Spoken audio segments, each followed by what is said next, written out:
40 দিনের জন্য জীবন পরিবর্তনকারী চ্যালেঞ্জ। 1. তাহাজ্জুদ নামাজ অন্তত 2 বা 4 রাকাত। 2. ফজরের আগে গোসল। 3. ফজরের সুন্নত 2 রাকাত আদায়। 4. সূর্যোদয়ের আগে কোরআন তেলাওয়াত। 5. সালাতুল দোহা। 6.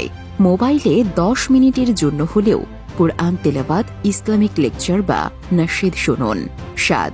সময় মতো ফজর, জোহর, আসর, মাগরিব ও ইশা আদায়। 8. প্রতি সোম ও বৃহস্পতিবার রোজা রাখা। 9. সূরা ওয়াকিয়াহ পড়বেন, রিজিক বৃদ্ধি হবে। 10. প্রতি রাতে ঘুমানোর আগে সূরা মুলক পড়ুন, কবরের আযাব থেকে বাঁচবেন। 11. প্রতি রাতে ঘুমানোর আগে সূরা বাকারার শেষ 2 আয়াত পড়ুন। 12. প্রতি শুক্রবার সূরা কাহাব পড়বেন, দাজ্জালের ফিতনা থেকে বাঁচবে এবং ঈমান নিয়ে মৃত্যুবরণ করবেন। 13.